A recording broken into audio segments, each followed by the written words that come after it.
Ces humiliations que tu traverses aujourd'hui ne sont pas une malédiction. Elles sont la preuve que tu n'es pas une personne ordinaire, mais un homme stratégiquement choisi par Dieu pour ta famille. Écoute-moi bien, ce que tu vis n'est pas une honte, c'est une préparation.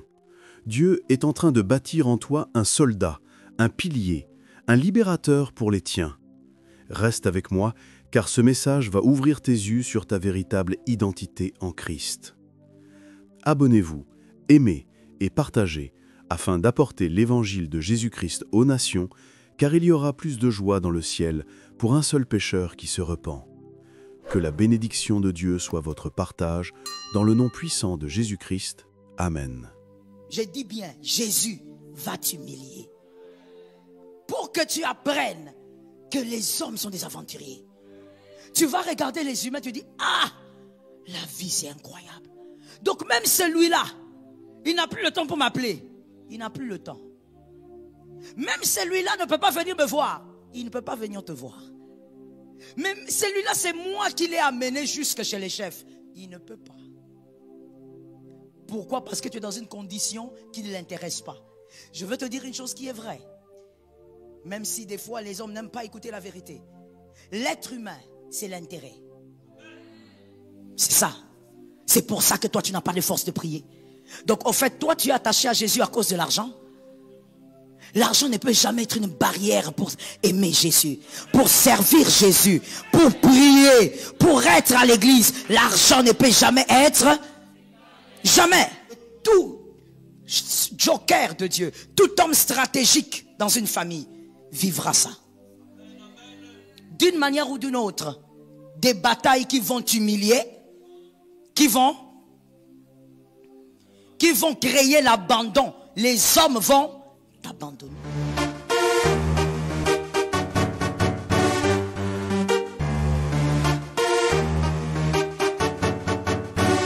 Que dans l'abandon, un jour je vais parler de ça, mais peut-être que je vais faire mieux. Je vais écrire un livre dessus. Vous savez, dans l'abandon, il y a des étapes. Quand on dit abandon, il y a des gens qui ne pensent que aux personnes qui vous lâchent. Non, il y a pire que ça. Regarde-moi très bien. Quand les hommes vous lâchent, c'est mieux. L'abandon qui est pire que ça, c'est que les hommes soient là sans être là. Ils sont là, mais ils ne sont pas là. Mais tu es là avec eux tous les jours. Vous vous voyez, vous mangez ensemble. Mais en réalité, ils ne partagent en rien ta douleur. Tu la portes seul. L'incompréhension. Dieu te met dans une situation où personne ne te comprend. Et d'ailleurs, ce que moi j'ai découvert, c'est que Dieu lui-même crée l'incompréhension là. Oui, oui. Dieu lui-même, ça veut dire quand tu parles, Dieu fait en sorte que les oreilles, les hommes entendent d'autres choses. Ils entendent des choses qui énervent. Tu te poses la question, mais j'ai expliqué. Comment on ne comprend pas? Dieu crée ça. Personne ne te comprend. Joseph, personne n'avait compris. Il a accepté sa prison. Regarde un voisin, pose-lui la question.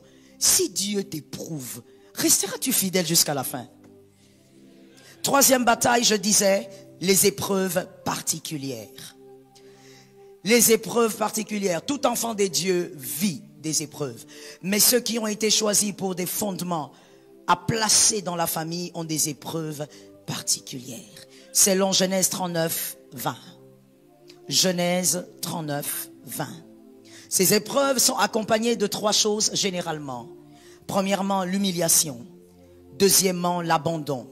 Troisièmement, l'incompréhension. C'est le cocktail des épreuves des vainqueurs. Le cocktail des épreuves des jokers. Ceux qui ont été choisis pour relever le défi. Ceux qui renverseront les fondements anciens. 2 semaines, famille glorieuse termine aujourd'hui, mais c'est le début d'un fondement de gloire pour ta famille. Tout ce que tu as entendu entre dans ta famille automatiquement et commence à opérer. Évidemment, tu dois avoir la foi. Donne-moi un amen. Ouais, tu dois comprendre que l'amen est ta clé pour arriver à quelque chose. Et donc, le cocktail de ce combat, dans la vie de celui qui doit redresser la famille, il y a Deuxièmement, troisièmement, le cocktail. Genèse 39, fin. Laissez-moi l'écriture, s'il vous plaît. Ça va m'aider et ne bougez plus. Il prit Joseph et le mit dans la prison, dans le lieu où les prisonniers du roi étaient enfermés. Il fut là, en prison. Ok, pour ceux qui ont lu la Bible il y a des années, c'est un monsieur qui a été vendu par ses frères avec beaucoup de haine. C'est un monsieur qui a été vendu à peu près à 13-14 ans et il est très blessé. Il est vendu par ses frères. Et quand il arrive en Égypte, il tombe sur un monsieur appelé Potiphar. Et ce monsieur l'engage. Il travaille chez lui comme évidemment esclave. Mais Potiphar ayant une révélation, un œil spirituel, il comprend que c'est depuis que ce monsieur est dans la maison que sa maison prospère. Au nom de Jésus, ne sois pas celui qui détruit la famille. Let me say it again. Ne sois pas celui qui détruit la famille. Ne sois pas une mère toxique, s'il te plaît. Je commence par les femmes. Parce que c'est elles qui parlent trop. Ne sois pas une femme toxique. Pour ton mari, ne sois pas toxique. Il ne faut pas toujours donner des mauvais conseils quand il s'agit de ses frères. Mais les bons conseils, c'est pour tes frères. Quand il faut aider la famille de ton mari, c'est là qu'il n'y a pas d'argent. Ne sois pas toxique. On l'a dit tout à l'heure. Tout est vanité. Tu n'iras pas avec ça. Qu'est-ce que tu crois? Qu'est-ce qui te prouve même que toi, madame, tu atteindras 50 ans? Tout est vanité. On ne va pas t'enterrer avec cette Jeep-là. Il prend la Jeep, il donne à son frère, il dit, va accompagner les petits, va accompagner maman. Pourquoi? Il fallait qu'il prenne la choupette. Madame, tout est vanité. Et peut-être même que le jour qu'on va t'enterrer, cette voiture-là ne sera pas là. Ne sois pas une femme toxique. Ne sois pas un mari toxique. On ne se marie pas pour être une sangsue. Je parle aux hommes. J'ai fini avec les femmes. On ne se marie pas pour être un mari sangsue. Tu n'es pas une sangsue. Tu es là dans la famille et toi tu es seulement en train de dire à ta femme, va demander à ton papa, va demander à ton frère, va demander parce que tu as épousé une famille nantie. Ça ne fonctionne pas comme ça. Ne sois pas un mari toxique qui détruit sa femme avec des reproches. Toi, depuis qu'on a commencé, on est aujourd'hui dimanche. Depuis le lundi, tu n'as pas félicité ta femme. Donc, elle n'a rien de bon tel qu'elle est là. C'est Lucifer alors. Parce qu'il n'y a que Lucifer et les démons qui n'ont rien de bon. Comment? Tu n'as même pas, même pour une chose, dit, voilà, tu as bien fait. N'oublie pas que tu es le chef. Toutes tes paroles ont de l'impact sur ta femme. Même si elle fait semblant, ça touche profondément ta femme. Comme je l'avais expliqué ici la semaine, tu es le relais de son père. Tu n'es pas son père, mais tu es celui qui a pris le bâton. Tout ce que tu dis l'atteint profondément, même si elle fait semblant. Ne sois pas un homme toxique. Ne sois pas un fils, une fille toxique pour les parents. Toi qui as encore ta mère, aime ta mère.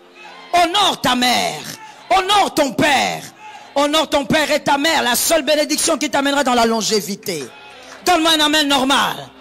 J'ai l'impression qu'il y a beaucoup de rebelles ce matin. Donne-moi un amen normal. Honore ton père et ta mère. C'est la seule clé pour que tu vives longtemps. Tu ne vivras pas longtemps parce que tu visites les orphelins. Trop de méli-mélo, trop de mélange, trop de salade amère. Dans la connaissance de Dieu, tu crois aux choses qui en réalité ne sont pas comme ça. Non. Non, si je prends beaucoup de sucre, je vais maigrir. Normal ou pas normal? Normal ou pas normal? Voilà. C'est comme ça que certaines paroles ou certaines choses sont dans la tête de certaines personnes. Bénir l'orphelin, c'est bien. Le père des orphelins te souviendra de toi. Il te bénira. La longévité n'est pas cachée là-bas. La longévité n'est pas cachée entre la main d'un homme de Dieu. La longévité dépend de l'honneur qu'on donne aux parents. Il y a des personnes tellement toxiques qui critiquent leur père même alors qu'il est déjà mort. Donc toi, tu continues à déshonorer même sa mémoire. Ton père est déjà parti, c'est toi qui es vivant. Oh, il a fait mal fait, maintenant toi fais mieux. Toi fais mieux qu'on te voie. Non, mon père, il était toxique. Il a aimé plusieurs femmes. D'accord, ce sont ses erreurs à lui. Dieu va s'en charger. Maintenant, toi, est-ce que tu as fait mieux? À l'âge où toi tu critiques ton père alors qu'il est déjà parti, à l'âge où tu critiques ton père, lui avait déjà une maison. Toi, tu n'as pas vélo.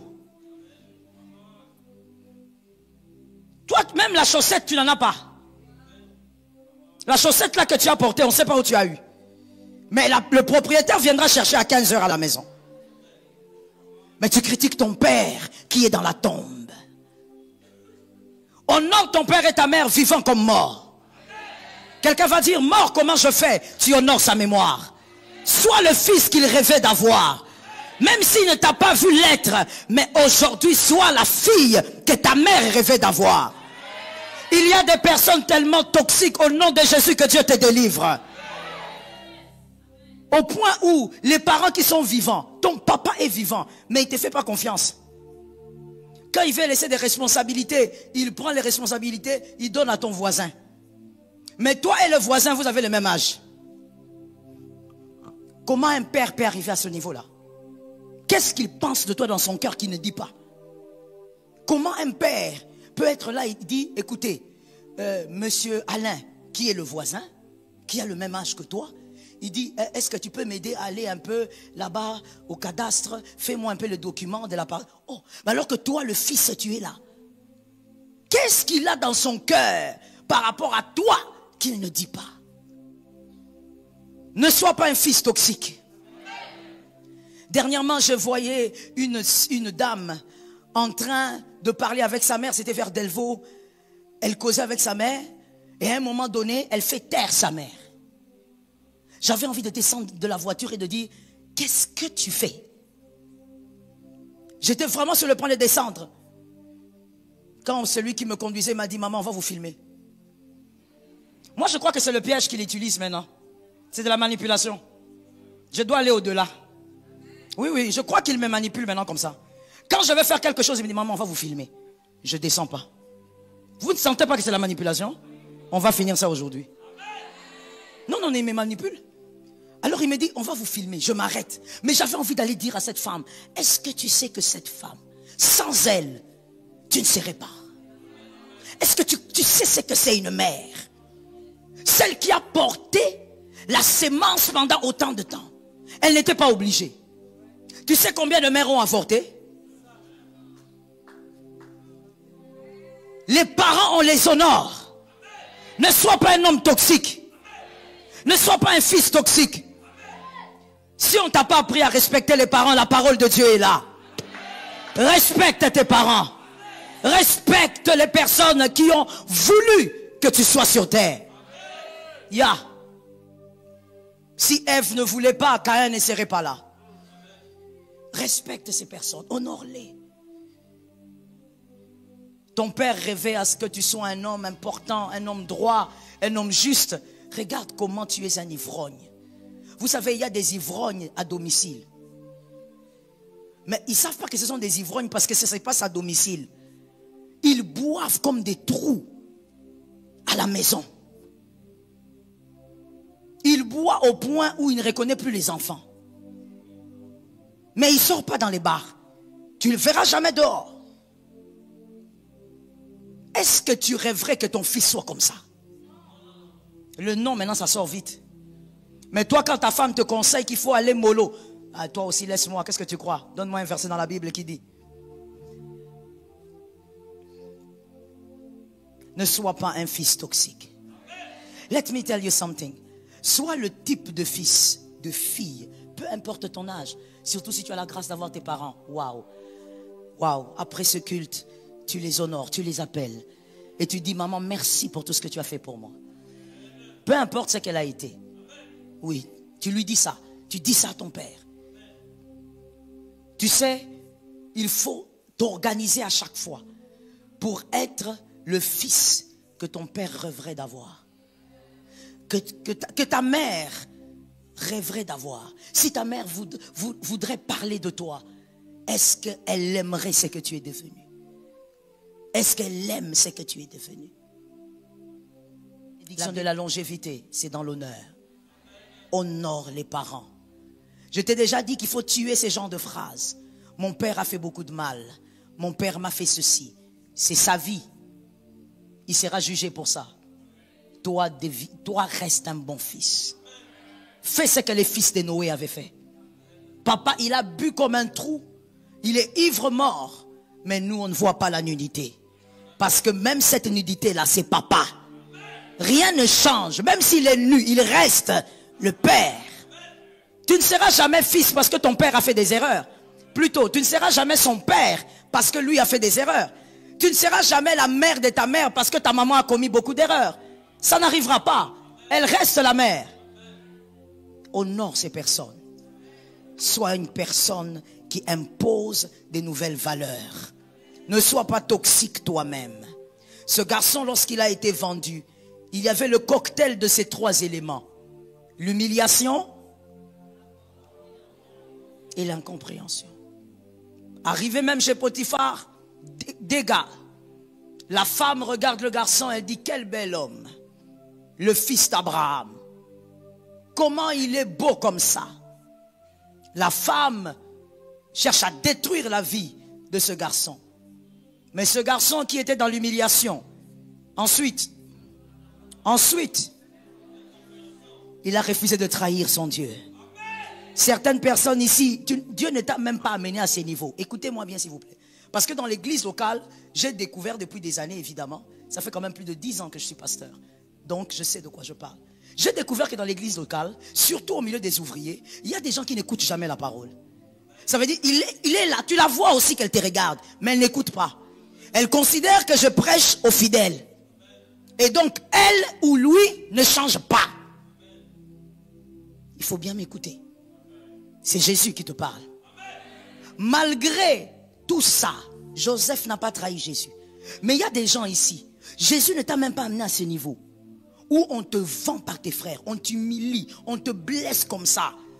Et tu vas encore à un endroit, tu n'as rien fait, tu es innocent. Dieu est là, mais Dieu ne bouge pas. Tu n'es même pas à ce niveau. Mais tu entendras quelqu'un dire, ah, pasteur, je suis fatigué, j'ai trop de problèmes, je reste d'abord à la maison. Ah, pasteur, les gens des problèmes que j'ai vraiment, ah, je suis fatigué. Pourquoi seulement moi? Toi, tu as déjà vécu le combat de Joseph. Pour petit comme ça, tu veux tout abandonner, tu es même fatigué, tu n'as plus de force de prier. On te dit, est-ce que tu pries? Ah, je n'ai plus de force de prier, pasteur, si vous savez ce que je vis. Et quand tu poses la question, qu'est-ce que vous avez? Ces derniers temps, je n'ai pas d'argent. C'est ça. C'est pour ça que toi, tu n'as pas de force de prier. Donc, en fait, toi, tu es attaché à Jésus à cause de l'argent. L'argent ne peut jamais être une barrière pour aimer Jésus, pour servir Jésus, pour prier, pour être à l'église. L'argent ne peut jamais être. Jamais. Il a vécu ces trois choses. Et tout joker de Dieu, tout homme stratégique dans une famille vivra ça. D'une manière ou d'une autre, des batailles qui vont t'humilier, qui vont créer l'abandon. Les hommes vont t'abandonner. Est-ce que vous savez que dans l'abandon, un jour je vais parler de ça, mais peut-être que je vais faire mieux, je vais écrire un livre dessus. Vous savez, dans l'abandon, il y a des étapes. Quand on dit abandon, il y a des gens qui ne pensent que aux personnes qui vous lâchent. Non, il y a pire que ça. Regarde-moi très bien. Quand les hommes vous lâchent, c'est mieux. L'abandon qui est pire que ça, c'est que les hommes soient là sans être là. Ils sont là, mais ils ne sont pas là. Mais tu es là avec eux tous les jours. Vous vous voyez, vous mangez ensemble. Mais en réalité, ils ne partagent en rien ta douleur. Tu la portes seul. L'incompréhension. Dieu te met dans une situation où personne ne te comprend. Et d'ailleurs, ce que moi j'ai découvert, c'est que Dieu lui-même crée l'incompréhension là. Oui, oui. Dieu lui-même, ça veut dire quand tu parles, Dieu fait en sorte que les oreilles, les hommes entendent d'autres choses. Ils entendent des choses qui énervent. Tu te poses la question, mais j'ai expliqué. Comment on ne comprend pas? Dieu crée ça. Personne ne te comprend. Joseph, personne n'avait compris. Il a accepté sa prison. Regarde un voisin, pose-lui la question. Si Dieu t'éprouve, resteras-tu fidèle jusqu'à la fin? J'ai dit de parler. Vous faites quoi là-bas? Vous faites quoi? Vous êtes venus me regarder? Les jeunes de ce tableau ici, vous faites quoi? Dites à votre voisin maintenant. On vous regarde, parlez. Vous voyez ça? Des gens qui ont un cerveau encore neuf comme ça, ils ont oublié la phrase. C'est pourquoi il faut obéir. Dis à ton voisin, si Dieu t'éprouve, est-ce que tu vas tenir? C'est vous à cet âge-là qui devez bien parler comme ça, que Dieu ait pitié de vous. Parce que c'est déjà à 15-16 ans que vous allez faire des dégâts pour avoir de l'argent. Tu vois une petite fille de 15 ans, mais qui te regarde dans les yeux comme une sorcière. Pourquoi? Elle a déjà vu la nudité des vieux. Elle te regarde, elle te dit, rien. Parce que vous êtes allé très haut. Vous là-bas.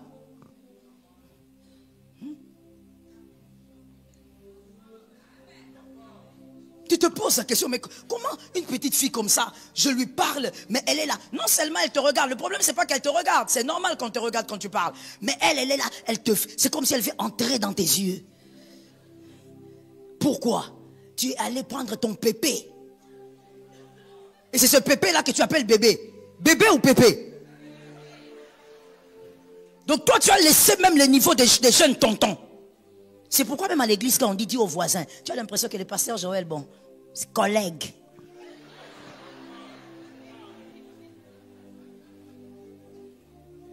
C'est une génération pourrie. Vous ne pouvez pas imaginer ce qu'ils pensent quand vous demandez de faire des choses. Quand ils n'obéissent pas là, c'est parce qu'ils ont des pensées noires, bizarres. Que Jésus vous délivre du mal. Si on a prêché la famille toxique pendant 2 semaines et que vous êtes comme ça, c'est que l'avenir est obscur. Vous allez amener une autre forme de toxicité. Que Jésus nous délivre. Les 3 éléments vont accompagner votre bataille.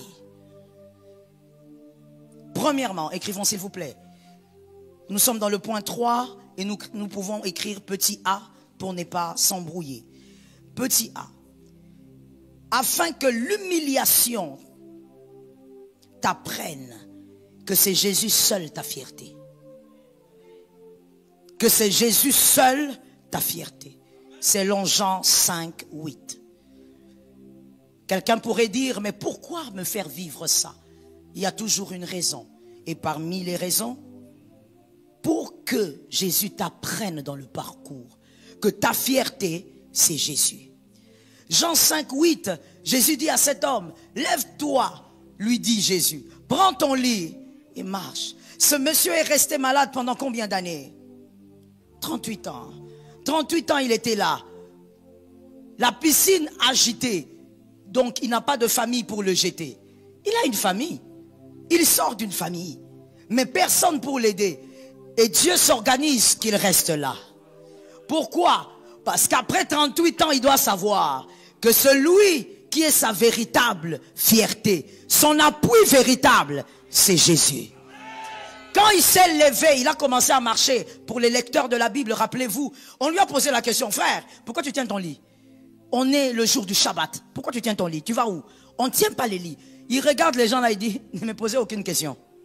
Tout ce que moi je sais, c'est qu'on m'a dit. C'est-à-dire même son langage envers les hommes avait changé. Il avait compris, écoute-moi bien s'il te plaît, il avait compris que les hommes avaient une pondération faible. On respecte tout le monde, mais n'oublie pas que les hommes ont une pondération inférieure par rapport au Christ. S'il y a quelqu'un qui doit te rendre fier, c'est Jésus. Je veux choquer. S'il y a quelqu'un qui doit te rendre fier, c'est Jésus. Ce n'est pas ton mari qui doit te rendre fier. Oui, je sais que ça va te déranger, mais je répète ça. Ce n'est pas parce que tu es marié à cet homme que tu dois être fier. Donne-moi un amen normal. Ce n'est pas parce que tu es marié à cette femme que tu dois être fier. Ce n'est qu'un tas de chair. mortel, il va passer un jour. C'est Jésus ta fierté. Je comprends ceux qui ne disent pas amen, ce n'est pas votre fierté. Mais ceux qui vont dire amen ont compris que c'est Jésus. C'est Jésus ta fierté. Tu vois, quand tu marches en route et que tu te sens un peu fier là, que ça ne soit pas à cause de ta chaussure.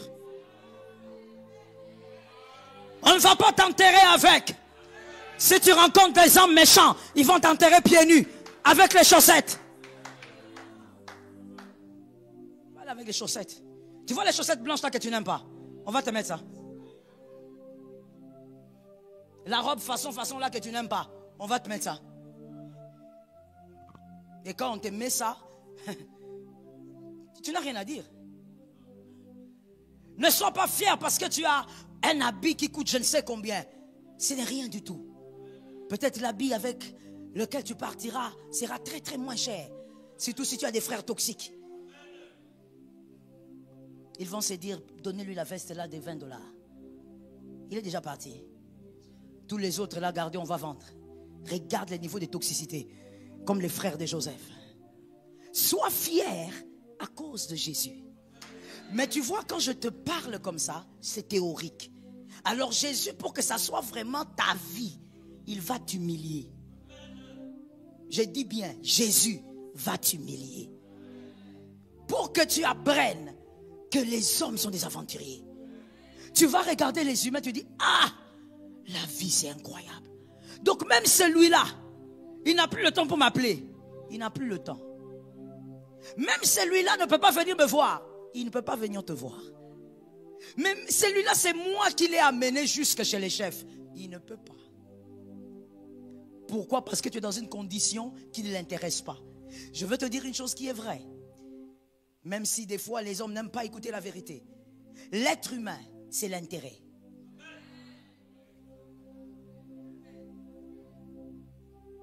Tu n'es pas d'accord? Fils, viens. Tu es marié? Viens. Pourquoi j'oublie toujours? Feu. C'est pas normal que j'oublie que tu es marié. Viens frère, viens, viens. Rappelle-moi ton prénom. Non, non, monsieur, non, non. Où est votre femme? Elle est où? Madame, lève-toi. Quand on parle de ton mari, tu te lèves un peu, non? Tu sais pas si c'est ce qu'on va lui faire.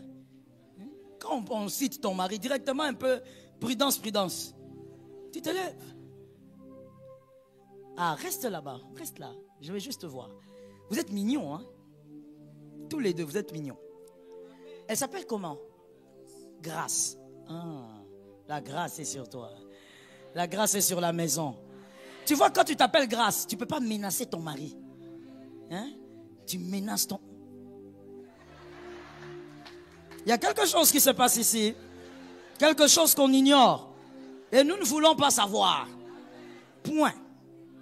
Monsieur Nonon, j'ai vu Grâce. Elle est mignonne. Elle est belle. Je suppose qu'elle est intelligente. Pourquoi toi tu l'as aimée? Toi? Non, non. C'est parce qu'elle est intelligente. Mais pourquoi est-ce que vous riez? Écoutez ce que monsieur Nonon doit dire. C'est important. C'est parce qu'elle est intelligente, belle et elle a plusieurs compétences. Plusieurs compétences. J'aime ce que tu as dit. Plusieurs compétences. Et il y a des compétences que toi tu as aimées. Ok. Grâce, de là où tu es s'il te plaît. Pourquoi tu as aimé ce monsieur? Non, non. Mais arrêtez de rire, vous êtes en train de la faire rire. Grâce, juste une phrase ou deux phrases. Pourquoi tu l'as aimé au fait? Reviens un peu dans le passé. Tu l'as choisi pourquoi?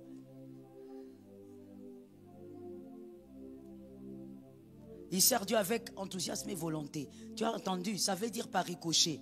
À tromper ngati. Je connais les femmes. Je suis en train de traduire ce qu'elle n'a pas dit. Fais-moi confiance, je connais. La deuxième partie là, maman. Il est intelligent, maman. Tu vas prendre un homme façon. Tu vas prendre un homme, tu es en train de lui expliquer ce que Poutine est en train de faire. Il dit, Poutine, c'est qui? L'oncle de votre oncle est arrivé. Hein? L'oncle là qui habite, il est perdu. Ça veut dire un homme sans discours. Tu as raison, il faut prendre un homme intelligent. Mais avez-vous remarqué que tout ça, c'est l'intérêt? Il a choisi pour ses intérêts. Elle a choisi. L'être humain, c'est l'intérêt. J'ai choisi le mariage parce que c'est le domaine le plus fort. C'est là où on prend quelqu'un pour toute la vie jusqu'à la mort. Mais même là, on ne choisit jamais. Je vous dis la vérité. On ne choisit jamais un autre pour lui. Tu vois le choix que tu as fait, hein? Là où tu es marié là, tu n'as pas choisi pour lui. Tu n'as pas choisi pour elle. Tu as choisi pour toi. Tes intérêts. C'est une femme qui doit me donner la paix. C'est une femme qui ne parle pas beaucoup. Tu fouilles quoi? Tout tourne autour de tes intérêts. L'être humain, intérêt. Dans tous les domaines. Mais seulement il y a certains, au-delà de l'intérêt, ils commencent à te voir aussi. J'ai dit certains. Et si Dieu te donne ces hommes-là, garde-les. Merci mon fils. Merci ma fille. C'est une grâce. Quand quelqu'un est avec toi, il y a l'intérêt. Mais au-delà, il y a aussi l'amour. C'est une grâce. Jésus va t'apprendre que c'est lui qui est ta fierté. Apprendre et être informé, c'est très différent, n'est-ce pas? Voilà. Voilà pourquoi au-delà des mots, Jésus va te faire traverser la vallée. Tu dois apprendre que c'est lui ta fierté. Que tu peux avoir des enfants, tu les aimes beaucoup, énormément. Tu peux donner ta vie pour eux. Mais tes enfants ne sont pas ta fierté. C'est Jésus, ta fierté. Sinon, tu seras une maman toxique. Tu seras une belle-mère toxique. Parce que tu as mis toute ton espérance sur tes enfants. C'est eux qui sentent le sommet de ta fierté. Un jour, ils vont se marier. Ils vont partir. Et maintenant, comme toi, tu as mis ta fierté dans tes fils, c'est fini. Les belles filles seront mal à l'aise. Tu vas faire souffrir les belles filles. Est-ce que quelqu'un me capte? Est-ce que quelqu'un me comprend? Qu'une maman, qu'une femme dise, Seigneur, délivre-nous du mal. Vous savez, dans la vie, il y a quelque chose que l'apôtre Timothée dit, et je crois aussi en ça. Dans la vie, toute chose, prends le temps de réfléchir même à la maison. Toute chose, c'est de l'intelligence. L'intelligence, même la prière. Voilà pourquoi l'apôtre Jacques a dit, vous priez beaucoup, mais vous ne recevez pas. Pourquoi? Mais si on veut traduire, vous priez mal, ça veut dire quoi? Vous priez sans intelligence. Tout c'est l'intelligence. Même jeûner avec onction, c'est l'intelligence. Il faut savoir comment jeûner pour que l'onction descende. Vous savez, en tant que mère, en tant que femme, parce que nous sommes celles qui bâtissent, qui réunissent, qui unissent et qui peuvent aussi séparer, il faut fonctionner dans l'intelligence. Une mère, je n'entends pas les amens de mère. Je n'entends pas les amens des femmes. Une femme ne doit pas être toxique, elle doit être intelligente. Vous savez, moi j'ai vu la stratégie, c'est comme ça que j'appelle ça toujours quand je pense à ça. La stratégie d'intelligence qu'avait ma belle-mère. Elle avait une stratégie d'intelligence. Un jour, elle vient, elle me fait pas asseoir, on était, je crois, chez moi, on parlait, et puis elle m'explique une histoire de l'une de ses copines.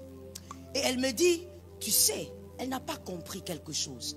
Elle est en train de combattre sa belle-fille pour rien. Elle n'a pas compris que si elle combat sa belle-fille, elle va perdre ses petits-enfants. Et je le regardais. Je dis, stratégie.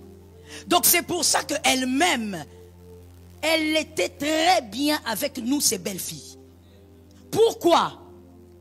Pour ne pas perdre ses petits-enfants. L'intelligence. Quand tu es une belle-mère aigrie, mais qu'est-ce que tu crois? Mon frère, laisse-moi te le dire. Bon, je veux te le dire parce que tu es là, mais plus aux femmes. Parce que des fois, il n'y a peut-être pas quelqu'un pour te dire la vérité. Madame, monsieur, écoute-moi. Belle-mère, tu ne pousseras jamais, tu n'inciteras jamais les enfants à t'aimer plus que leur mère. C'est impossible. C'est ce que les belles-mères intelligentes, comme la mienne, avaient compris. L'enfant de quelqu'un, c'est l'enfant de quelqu'un.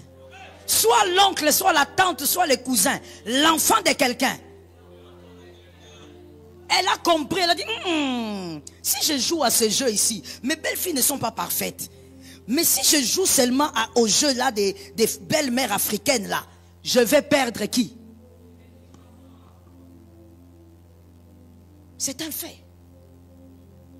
Jusqu'aujourd'hui, lorsque je parle, jusqu'à hier d'ailleurs, je parlais avec ma fille, en appel vidéo, l'aînée. Lorsque je parle de sa grand-mère, elle sourit. Mais elle a un sourire où tu sens que ça c'est plus que l'amour. Elle a vécu quelque chose de très intime avec sa grand-mère. Mais pourquoi? Mais parce que la belle maman m'aimait.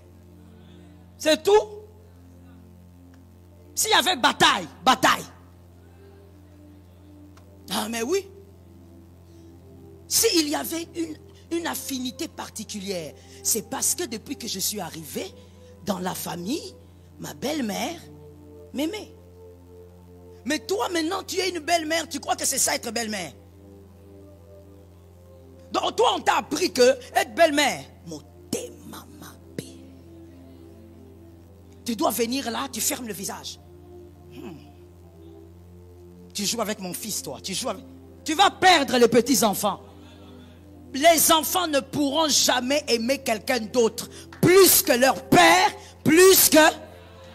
C'est comme ça. Si maman les prend, maman fait entrer des choses, qui que tu sois, ne joue pas avec la mère. C'est ce que ma belle-mère a fait compris. Elle a dit, ça c'est un mauvais terrain. Et ce qui m'étonne, voilà pourquoi je parle de l'intelligence, parce que quand elle me racontait ce qu'elle avait vécu avec sa belle-mère à elle, c'était autre chose. C'était autre chose, c'était pratiquement l'enfer. Mais elle, à son tour, elle dit, si je reproduis, parce que c'est ce que j'ai reçu, je veux perdre la famille. Elle a placé un autre fondement. Est-ce que quelqu'un m'entend bien? Quand mon beau-père est mort, quand mon beau-père est parti, il est parti trop jeune. Quand il est parti, après le deuil, vous savez que le deuil commence toujours après, n'est-ce pas? Quand les gens sont partis, c'est là que le deuil vraiment commence. Ceux qui ont perdu leur personne, ils ne font pas les deuils quand vous êtes là. Le deuil commence quand tout le monde part. Et donc nous sommes restés. Et elle était au-dessus, moi j'étais en bas. Et il y a une cousine à mon mari qui vient me dire, maman Joël, ma mère n'est pas sortie de la chambre depuis. Elle s'appelait Marie, on l'appelait Mary. Elle n'est pas sortie de la chambre depuis. Et donc elle n'a pas mangé, on ne sait pas. J'ai dit, depuis combien de temps? Elle a dit, je ne sais pas, mais depuis, elle ne sort pas. On toque, elle ne répond pas. Alors je me mets là. Une stratégie monte dans ma tête. Je regarde sa petite fille. J'ai dit, viens. Je la prends. Je la mène dans la chambre. Je toque moi-même, comme la cousine de mon mari avait dit. Elle n'ouvre pas. Elle ne répond même pas. Je toque, elle ne répond pas.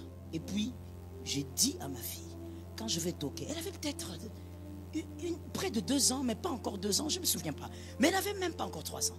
J'ai dit, quand je veux toquer, toi tu vas l'appeler. Tu vas dire, mamie, d'accord? Elle dit, oui, je toque. Mamie, je toque encore. Mamie, on voit seulement la porte s'ouvrir. Mais écoutez comment ça s'ouvre, maman. Non, j'ai découvert que l'amour des petits-enfants et de leur grand-père, leur grand-mère, c'est un autre amour. Ça n'a rien à voir avec l'amour des parents. Ça, sa propre couleur. Je t'ai dit, comme un orateur nous avait dit ici, n'est-ce pas? Un orateur nous avait dit, un grand-père peut tuer pour son petit-fils. C'est un amour un peu bizarre. On ne sait pas expliquer ça. Quand elle ouvre, mes frères, elle n'ouvre même pas grand la porte. Hein, juste la taille de l'enfant. Ça veut dire que c'est comme si elle savait qu'on était là. Et moi et la cousine de mon mari, on était debout là. Elle ouvre juste la taille de l'enfant. Et puis l'enfant aussi, elle fait comme si nous, on n'est pas là. Elle entre et elle referme. On s'est regardé avec la cousine. On s'est dit, bon, de toutes les manières, elle a quelqu'un maintenant. Elle va peut-être arrêter de pleurer. Mon frère, on est allé au salon. On n'a pas fait 30 minutes. Elle est sortie. Elle sort, hein, elle nous regarde comme si elle nous avait vu depuis longtemps. Hein. Bonjour. Dit, bonjour, mamie. Maintenant, nous, on la regarde comme si on veut la protéger. Mais elle-même, elle est bien. Elle prend l'enfant. Elle porte l'enfant. Elle dit, j'arrive, hein. À quel moment tu t'es rétabli? On ne sait pas. C'est depuis ce jour-là qu'elle n'est plus rentrée dans son deuil. De manière visible. Parce que le chagrin d'un mari, c'est peut-être toute une vie, je ne sais pas. Mais physiquement, elle ne s'est plus enfermée depuis ce jour-là. Mais pourquoi tout ça est arrivé? L'intelligence. L'intelligence. Quand elle a vu ses belles-filles arriver, elle s'est dit, je ne dois pas perdre ma famille. Je dois m'organiser pour ne pas reproduire ce que j'ai vécu. Pour que j'ai avec moi tous mes petits enfants. L'intelligence. Des fois la toxicité, on y sort aussi par intelligence. Oui, même sans sanction. L'intelligence te sort de là seulement. Tu regardes, tu dis ce que je fais ici, dans cette famille ici, je vais perdre beaucoup. C'est ça change. Que Dieu te donne que tu as détruit. La de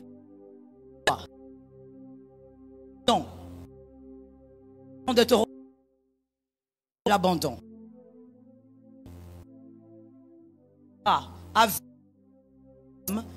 Pour les hommes n'est pas là. Dieu est. Je bénis ceux qui ont dit amen. Fort. Ne crée car l'Éternel, ton Dieu, marchera. Je veux que ceux qui ont des bons yeux lisent avec moi à partir de car. Car l'Éternel, ton Dieu, il ne t'a. Quand les hommes ne sont pas là, Jésus est là. C'est ça qu'il va t'apprendre dans cette vallée.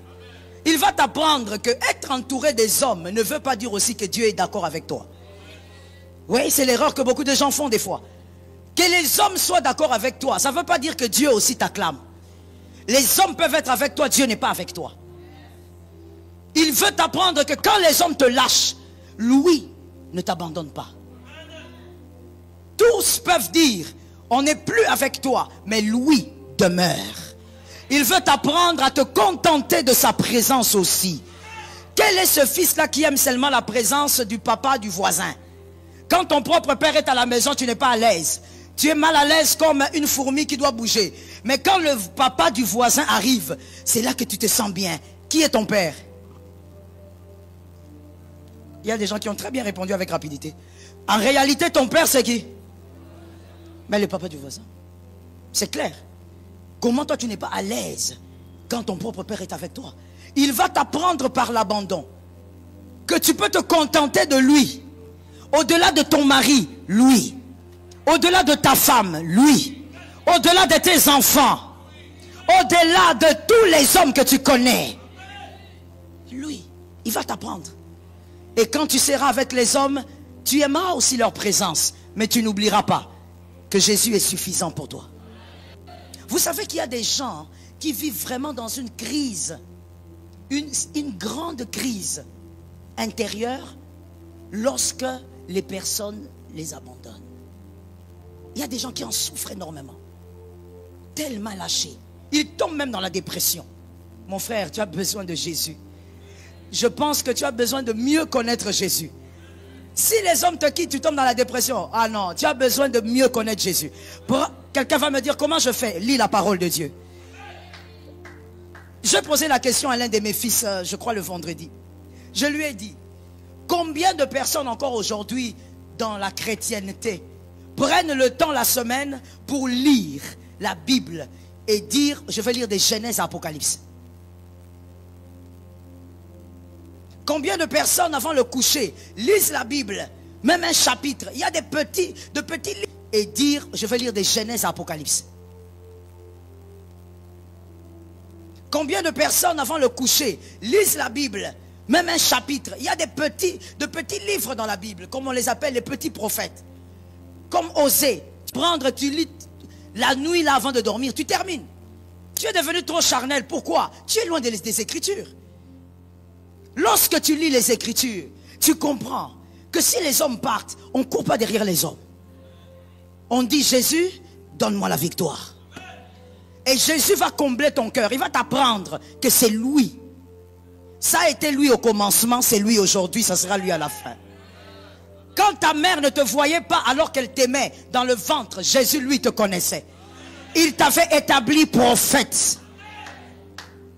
C'est lui au commencement, c'est lui aujourd'hui. Ça sera aussi lui quand tu mourras. Ah oui. Il va t'apprendre à te contenter de Jésus. Vous savez, même les personnes qui se plaignent tout le temps, on me critique beaucoup, on me critique. Tu sais pourquoi tu te plains? Parce que tu te contentes trop des hommes. Tu aimes trop la compagnie des hommes. Tu aimes trop dépendre des opinions humaines. Si tu t'es focalisé sur Jésus, il parle, tant mieux. La bouche de l'autre, tu ne peux pas contrôler ça. C'est sa bouche. C'est pourquoi ce n'est pas ta bouche.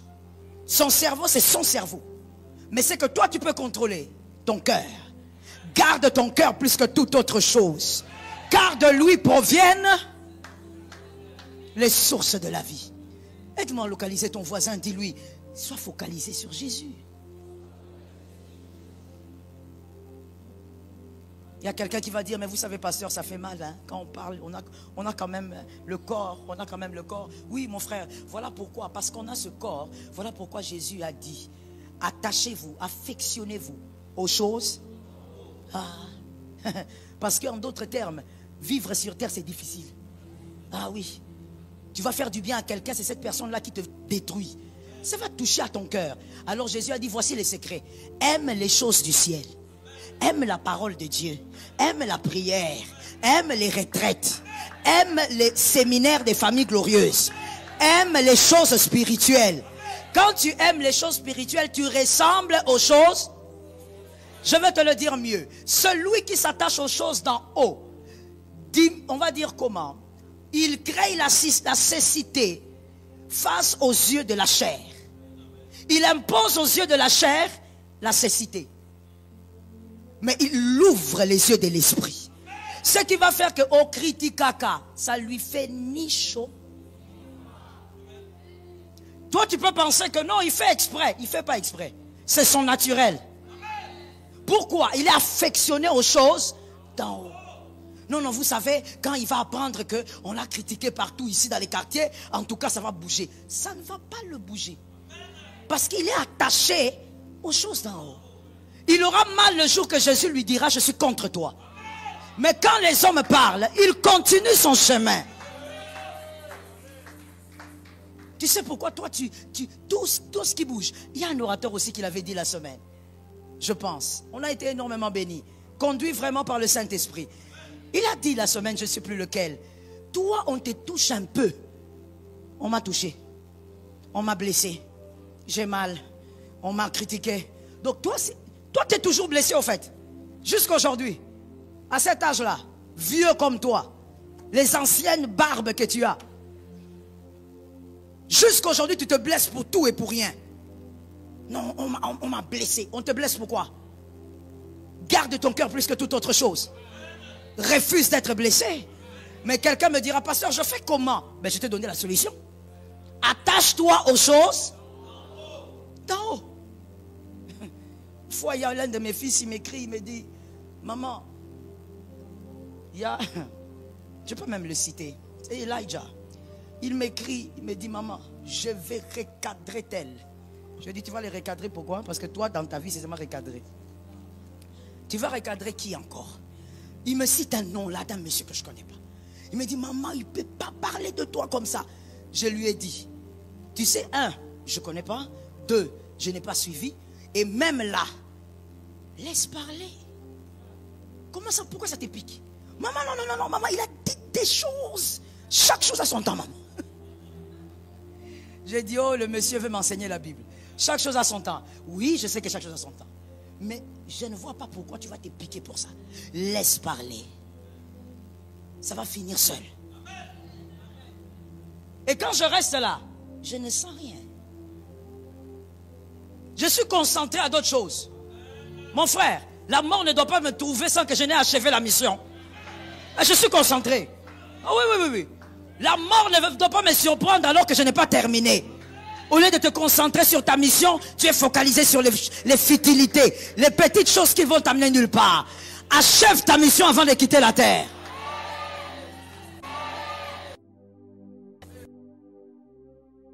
C'est lui qui me... Voilà. Mon frère, j'ai découvert une situation. Maintenant, quand Dieu t'est... Non. Regardez. Témoigne.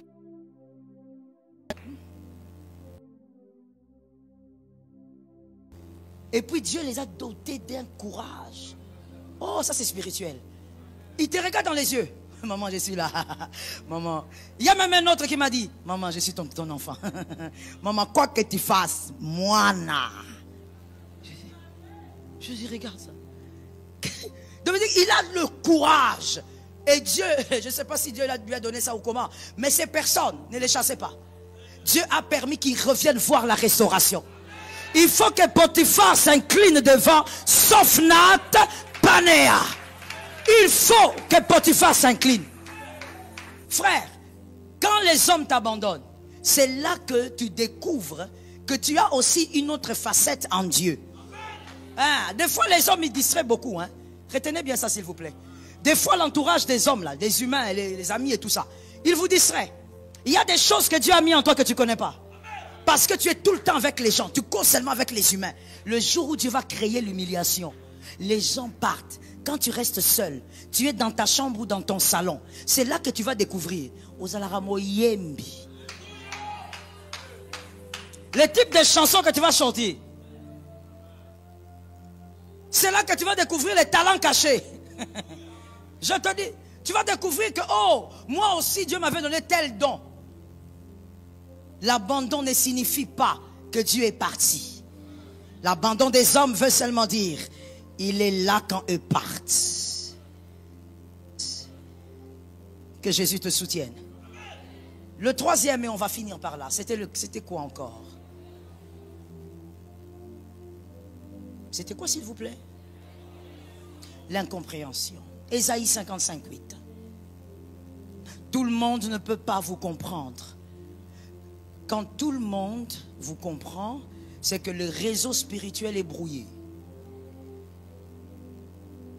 Quand tout le monde vous comprend, tout le monde est d'accord avec vous, c'est que le réseau spirituel, le réseau divin, il est brouillé. Le réseau n'est pas bon. Quand le réseau spirituel, le réseau divin, il est bon, les hommes ne vous comprendront pas. Ce n'est pas possible d'être compris par Dieu et d'être compris par les hommes. Voilà pourquoi vous verrez que des grands leaders, même des leaders qui ont dirigé dans le monde, qui ont dirigé ce monde, vous allez remarquer que les plus grands, ils avaient des gens qui croyaient en eux, mais très peu de gens autour d'eux. Pourquoi? Parce que très peu peuvent comprendre quand les autres ne comprennent pas. Vous savez que c'est une grâce. Je vais l'expliquer. Aide-moi à dire à un voisin, il y a des choses qui émanent de la grâce. Ça veut dire quand Dieu touche une personne et veut l'utiliser, c'est une grâce que de comprendre que Dieu est avec lui. Parce que la plupart des gens ne croiront pas. Pourquoi? Le choix de Dieu est toujours incompris. D'abord le choix lui-même. Tu vas regarder, tu vas dire pourquoi tu as choisi cette personne? Qu'est-ce qu'elle a de plus que nous? Non, Dieu ne choisit pas les compétents. Dieu choisit les personnes qui ont le cœur disposé. Est-ce que quelqu'un me capte? Qu'est-ce que l'Écriture dit?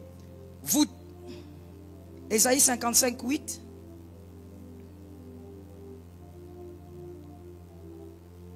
Voilà. Car et dit l'Éternel. Et donc, comment veux-tu que Dieu te choisisse et puis tout le monde est d'accord avec toi? Car l'Écriture est claire. Les voies de Dieu ne sont pas les voies des hommes. Les pensées de Dieu, très loin des pensées des hommes. Quand Dieu te choisit et que tu es connecté à Dieu, la majorité ne te comprendra pas. On ne pleure pas quand les hommes ne vous comprennent pas. Si les hommes ne vous comprennent pas, parlez à Dieu, Dieu va vous comprendre. Est-ce que quelqu'un m'entend? Je ne suis pas en train de parler de l'impolitesse, mais je parle de la connexion divine. Il y a des personnes impolies. Est-ce que je peux choquer? Il y a des personnes impolies. On ne veut pas t'écouter, on ne veut pas te comprendre parce que tu es impoli. Ça n'a rien à voir avec la connexion de Dieu. Oh non, moi dans ma famille on ne me comprend pas. Je suis le prophète des nations. Quelle nation? La nation qu'on va créer par qui? Tu es impoli. Ton père parle, tu parles. Maman parle, tu parles. Tu es tellement impoli et tu dis, dans cette maison, personne ne me comprend. Parce que si je parle de ça, sans créer la nuance, en sortant d'ici, il y a au moins la majorité là-bas. Ils vont nous créer des problèmes dans leur famille. On ne confond pas la connexion avec Dieu et l'impolitesse. Tu es impoli, on te demande de faire des choses dans la maison. On te discipline, on t'apprend comment vivre dans la discipline. Range ton lit, fais ceci, travaille, tond la pelouse. Non, toi tu es rebelle, tu ne veux pas. Tu es toujours sur ton téléphone. Et quand on te parle, tu dis, pasteur, c'est exactement ce que vous prêchez. Personne ne me comprend dans la famille, je suis le prophète. Est-ce que je peux choquer? Il n'y a aucun prophète dans les Écritures qui ne sait que prophétiser. Un prophète doit savoir aussi couper les cheveux. Prophète coiffeur, prophète chauffeur, prophète entrepreneur, prophète cuisinier. Un prophète doit aussi agir avec ses mains. Toi, prophète, seulement la langue. Voilà pourquoi tu vas manipuler les gens, escroquer les pauvres femmes là. Elles sont fatiguées, mais tu vas encore les escroquer. Ah, je vois. Ce que j'ai vu là, il faut que tu sèmes. Qu'on sème, un jour vous allez me demander de s'aimer des enfants. Parce que une prophétie, sémence. Deuxième prophétie. Ah, les combats que tu as là, j'ai écouté même quelque chose de très choquant.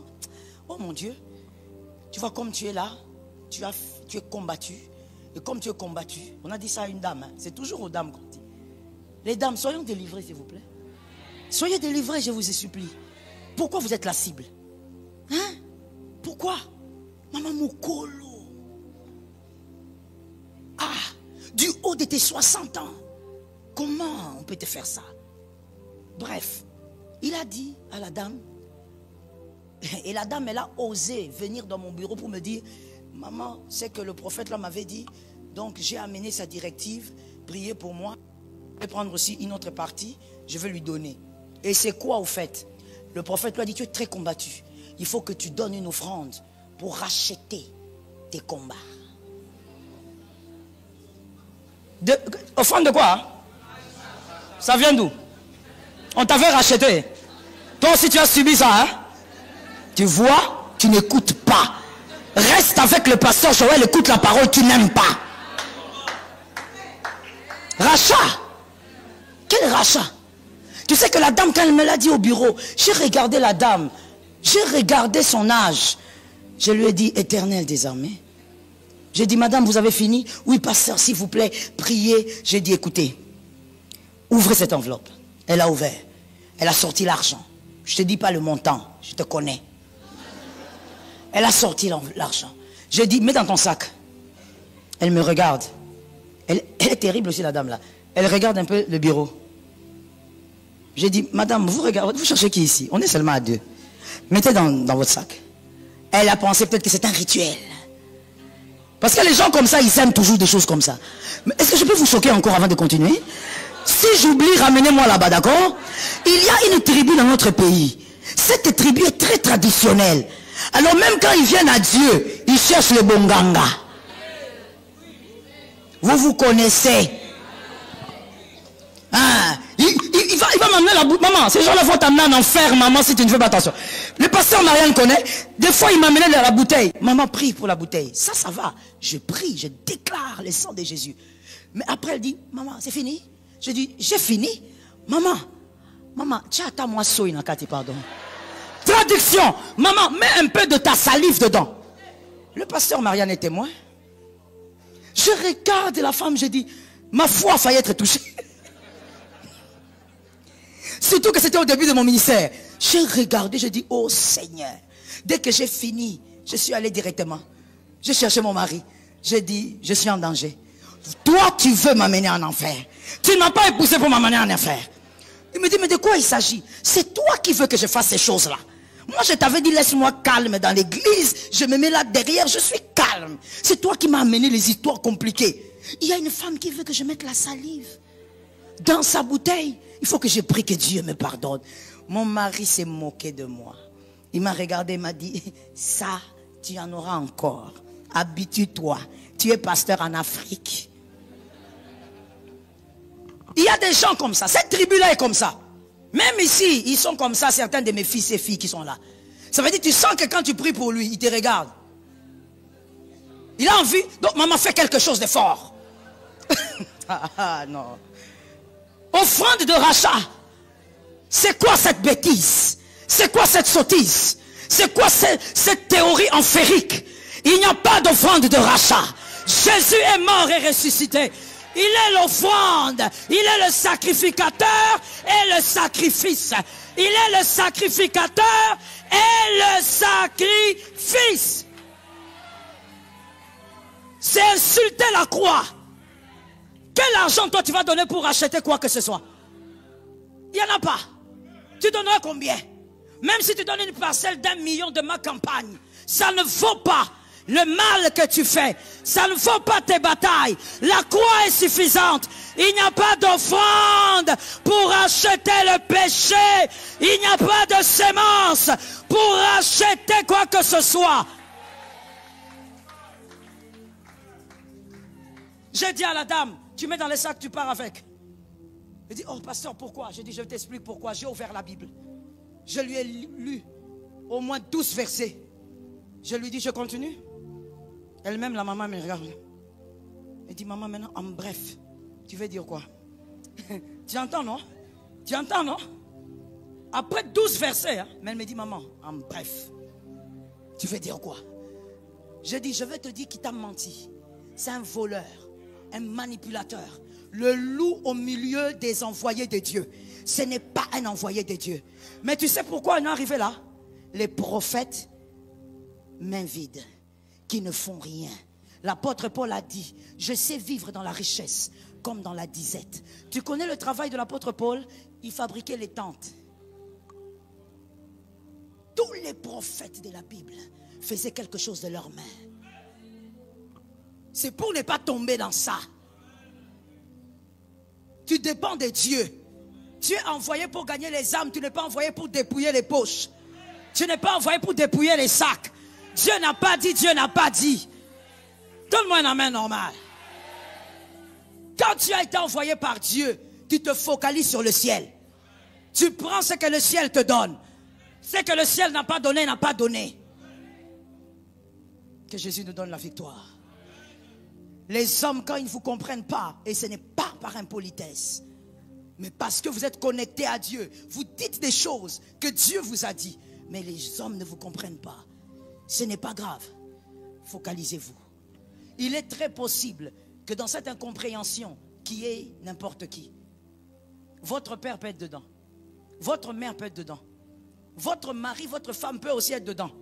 Quelqu'un qui est vraiment à côté de vous et qui est censé même lire la Bible avec vous, mais il ne vous comprend pas.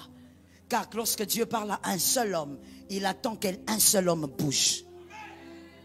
Je bénis ceux qui ont entendu. Qu'un seul homme bouge. Et ceux qui auront la grâce de comprendre vont suivre. Est-ce que quelqu'un me capte? Je peux libérer cette parole sur 3 personnes. Un adage qui dit, je sais que je ne maîtrise pas l'adage, donc je vais juste vous donner l'idée et vous allez m'aider. Et je vais aller à la deuxième déclaration prophétique. Il y a un adage qui dit que c'est en lingala. Nzete ebetela. La suite c'est quoi? Qu'est-ce que ça veut dire au fait, l'idée? Celui qui est passé par les épreuves. Mon frère, il y a des choses qui n'intimident plus ton voisin. C'est pas qu'il est plus fort que toi, mais il a vécu des choses et il en est sorti.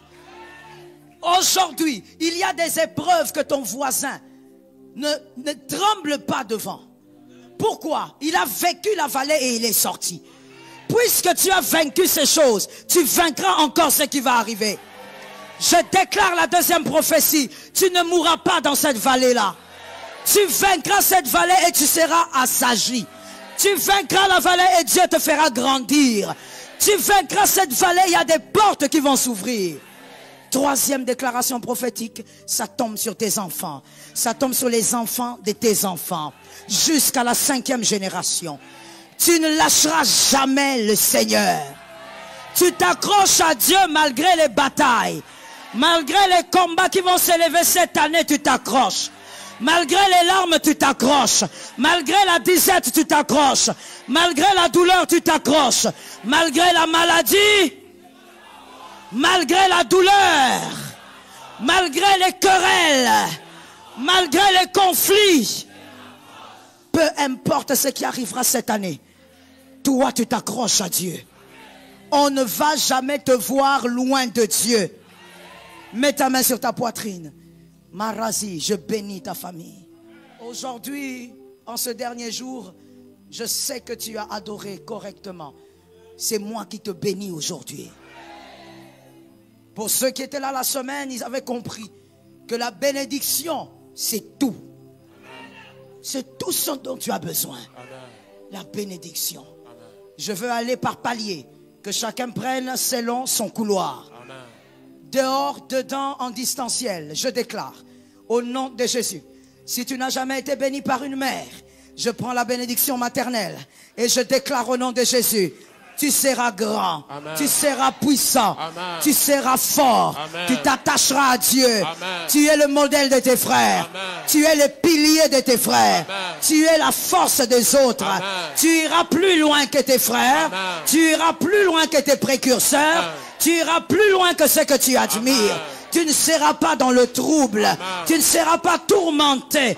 On ne va pas t'arracher la vie. Amen. Personne ne te tue avant le temps. Amen. Je déclare comme une mère, tu reçois la bénédiction de la terre. Amen. La terre ne te combattra pas. Amen. La terre ne t'arrachera pas ta part. Amen. La terre ne volera pas ce qui est à toi. Amen. Terre, donne-lui le meilleur fruit. Amen. Terre, donne-lui la meilleure part. Amen. Au nom de Jésus de Nazareth, j'ordonne au nom de Jésus, amen. Si on ne t'a jamais béni, amen. Par un père, je prends le manteau du ministère, amen. Et je déclare la bénédiction. Amen. Que l'Éternel te propulse, amen. Que l'Éternel te fasse avancer. Amen. Tu n'es pas petit, amen. Tu n'es pas faible, amen. Tu n'es pas comme tout le monde, amen. Tu es particulier, amen. Tu accompliras ta mission, amen. Tu atteindras tes objectifs, amen. Tes ambitions tu atteindras. Amen. La main de Dieu est avec toi. Amen. Ils te feront la guerre, ils ne t'auront pas. Amen. Ils te combattront, ils ne te verront pas. Amen. Ils te chercheront la nuit, ils verront Jésus. Amen. Ils te chercheront le jour, ils verront Jésus. Amen. Je bénis tes pieds. Amen.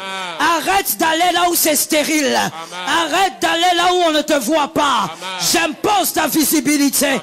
Dans ton domaine, sois visible. Amen. Dans ton domaine, sois visible. Amen. Plus d'impact cette année. Amen. Ce que tu as fait n'est rien du tout. Amen. Ce qu'ils ont célébré, c'est rien du tout. Amen. Reçois plus d'impact. Reçois plus d'impact. Reçois plus d'impact. Au nom de Jésus de Nazareth. Troisième couloir. Si on ne t'a jamais béni par un homme de Dieu, je me lève et je déclare. Au nom de Jésus de Nazareth. Amen. Tu ne peux pas subir la malédiction. Amen. Je renverse toutes ces manches de malédiction. Amen. Je renverse toutes ces manches de malédiction. Amen. Malédiction paternelle, amen. Maternelle, amen. Renversée au nom de Jésus. Amen. Ça tombe au nom de Jésus. Amen. Celui qui se lève contre toi est déjà tombé. Amen. Que les propriétaires prennent ça avec conscience. Amen. Celui qui se lève contre ta vie est déjà tombé. Amen. Toi, cette année, tu te manifestes. Amen. Ils te cherchent, ils te verront. Amen. Ils ne te cherchent pas, ils te verront quand même. J'impose la grâce sur toi. Amen. Ce qui était lointain, Kebas, Rousaya, Imaya, ce qui était lointain, je le rapproche au nom de Jésus. Amen. Tu as attendu depuis 10 ans. Amen. Reçois le miracle cette année. Tu as attendu depuis 20 ans. Reçois le miracle cette année. Tu as attendu le miracle depuis 2 ans. Reçois le miracle cette année. Je rapproche la grâce et je déclare que ce qui t'appartient cite ton nom. Amen. Que ce qui t'appartient cite ton nom. Amen. Avant la fin de ce mois, que ce qui te revient depuis le monde spirituel commence à localiser ton prénom. Amen. Ça localise ton prénom. Ça localise ta famille. Amen. Ça localise ta famille. Amen. Shema. Au nom de Jésus. Prends ça bien. C'est la matinée de bénédiction. Ne sois pas comme quelqu'un qui n'est pas connecté au ciel. Ne m'entends pas. Comprends ce que je dis. Et comprends ce que je fais. Quatrième couloir. Je déclare au nom de Jésus. L'humiliation de ton père n'est pas le tien. L'humiliation de ta mère n'est pas le tien. Amen. Tu ne dois pas subir l'humiliation de ta mère. Amen. Tu ne dois pas subir l'humiliation de ton père. Amen. Leurs humiliations ne sont pas tiennes. Amen. J'ordonne cela au nom de Jésus. Amen. Tu es sorti d'eux, mais tu as ton couloir. Amen. Si tu constates qu'au travail, tu commences à subir ce que ton père avait subi, je viens l'arracher au nom de Jésus. Amen. Je viens l'enlever au nom de Jésus. Amen. Tu es la pièce unique envoyée dans ta famille. Amen. Tu es la pièce unique placée dans ta famille. Amen. Ce qui doit arriver arrivera avec toi. On l'avait dit le vendredi, je réitère encore. Et je déclare, celui que tu cherches, c'est toi. Celui que tu cherches dans la famille, c'est toi. Amen. Le millionnaire que tu cherches, c'est toi. Amen. L'homme spirituel que tu cherches, c'est toi. Amen. Le prophète que tu cherches, c'est toi. Amen. Celui qui doit rebâtir le fondement, c'est toi. Amen. Maintenant, je lève ma main. Cinquième et dernier couloir. Je suis obligé de prophétiser aussi dans ce sens. Ne te sens pas lésé si tu n'es pas dans ce couloir. Tu as déjà reçu les bénédictions. Je lève ma main et je déclare sur mes fils et sur mes filles. Je donne l'ordre. Que ça soit ici, que ça soit au Cameroun, que ça soit en Côte d'Ivoire. Je prophétise et je déclare que mes fils et filles arrivent devant les portes et que la porte s'ouvre avant que tu demandes l'ouverture. Avant que tu ne demandes l'ouverture. Que la porte s'ouvre au nom de Jésus. Amen. Que la porte s'ouvre au nom de Jésus. Amen. Tu ne vas pas chercher les hommes. Amen. Dieu va te précéder. Amen. Jésus va te précéder. Amen. Que cette porte s'ouvre. Qu'elle s'ouvre et qu'elle te bénisse. Amen. Au nom de Jésus. Reçois la bénédiction de ce monde. Personne n'arrache ce qui est à toi. Amen. Même si contre un homme occulte, je mets le sang de Jésus sur ta tête. Amen. Je mets le sang de Jésus sur ta tête. Amen. Aucun homme occulte ne va te dépouiller. Amen. Aucun homme occulte ne va arracher tes biens. Amen. Aucun homme occulte ne va prendre ta part. Amen. Ce qui est à toi est à toi. Shalom bien-aimés dans le Seigneur Jésus-Christ. J'espère que vous avez aimé cette vidéo. Abonnez-vous et partagez pour porter l'évangile de Jésus-Christ aux nations, car il y aura plus de joie dans le ciel pour un seul pécheur qui se repent. Merci de faire partie de notre famille Wonderful Jésus-Christ.